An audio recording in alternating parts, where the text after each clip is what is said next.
Tudo bem, terceiro ano? Vamos iniciar a nossa correção. E a correção ela será em cima da página 285. Nós temos aí dois exercícios de múltipla escolha. E eu vou fazer a leitura do enunciado e fazer os devidos comentários e justificativas da questão certa e, obviamente, também dizer o porquê que as outras estão erradas. Então, vamos lá. A questão da Unesp diz o seguinte: no século XIX, a música brasileira teve sua maior expressão na obra de Antônio Carlos Gomes, aclamada personalidade musical da corte de Dom Pedro II. A estreia de sua ópera O Guarani em 1870 nos teatros de Milão e do Rio de Janeiro trouxe-lhe reconhecimento internacional.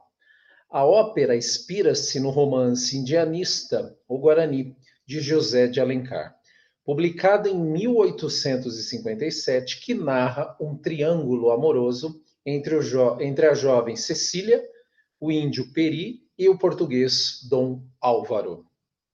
Assinale a alternativa que se refere corretamente aos fatos ocorridos na história do Brasil no período em que se estende de 1850 a 1870, né? Então, nós estamos aí contextualizando o segundo reinado. Então, dessas questões que aparecem aqui, já não pode ser a A, porque a questão da linha de Tordesilhas foi uma coisa estipulada no século XV, então já não poderia ser. A questão da incorporação do território do Acre, isso só vai acontecer um pouco mais à frente, historicamente falando, então por isso também já não poderia ser a B.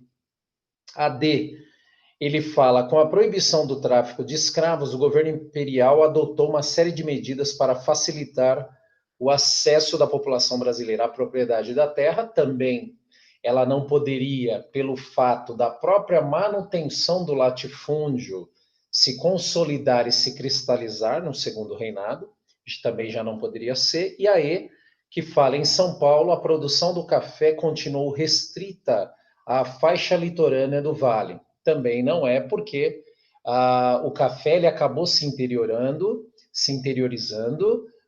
em algumas cidades de São Paulo, por conta, obviamente, do potencial do solo dentro aí de um passado geológico. Então, sobra C como a questão correta, e aí ela diz o seguinte: o fim do tráfico de escravos na África para o Brasil aumentou o investimento de capital inglês, que serviu para fomentar a modernização e o crescimento urbano do Rio de Janeiro. Então, uh, só para que vocês tenham ideia, o interesse das questões abolicionistas estava mais a cargo dos ingleses do que pelos próprios brasileiros, por uma questão simples e óbvia, né?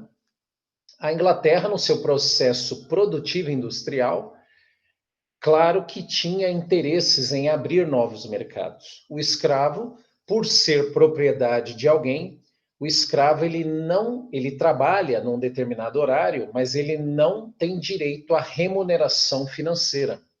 Sendo assim, os produtos ingleses eles vão emperrar exatamente no não consumo por essa massa populacional que ela trabalha e não tem dinheiro.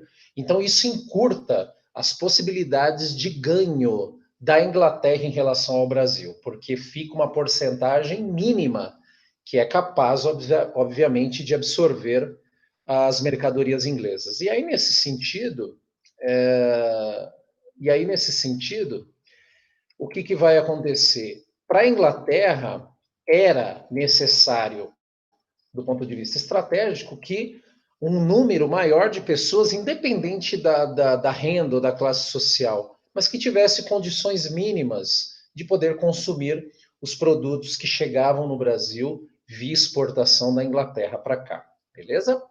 Então vamos lá. Na 2, ele fala o seguinte: a expansão da economia do café para o oeste paulista, na segunda metade do século XIX, e a grande imigração para a lavoura de café trouxeram modificações na história do Brasil, como ele fala o fortalecimento da economia de subsistência, não.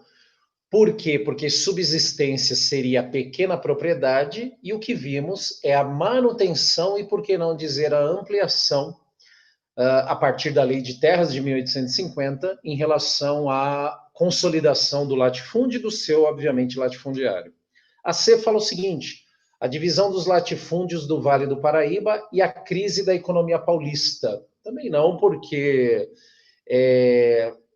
não é um período de crise aí, né? A expansão, como a palavra está dizendo, expandir, então não pode estar em crise. Crise seria se não estivesse expandindo. O fim da república oligárquica e o crescimento do movimento camponês. Também não, porque o fim dessa república ela só vai se dar no século XX, não é? Quando eu tenho a ascensão de Getúlio Vargas ao poder, especificamente em 1930. Né?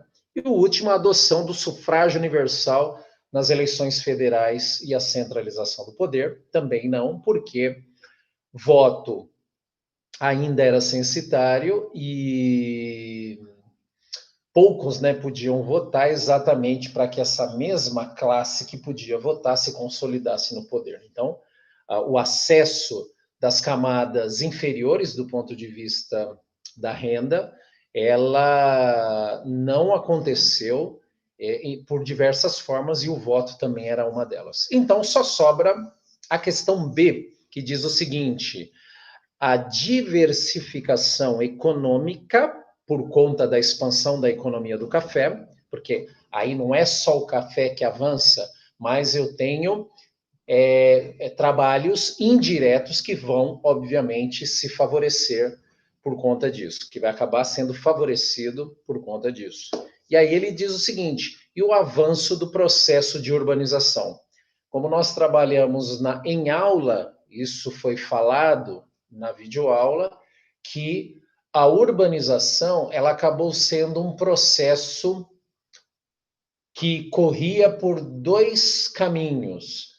Primeiro, pela questão de criar uma logística para se transportar sacas de café. E aí eu estou falando numa urbanização alimentada por vias de transporte, que no caso eram as ferrovias. Então, como eu precisava construir quilômetros, né, de linhas férreas para poder escoar esse café, então só isso já levou uma urbanização aos locais que essas obras elas precisavam acontecer. E por outro lado, como eu tinha falado em aula, os barões do café, como assim eles eram conhecidos, eles acabaram urbanizando as regiões do centro de São Paulo, porque eles passavam ali de 15, 20, às vezes 30 dias para consolidar os seus negócios no que diz respeito a valores da exportação dessas sacas de café. Então não era uma coisa que se resolvia rápido,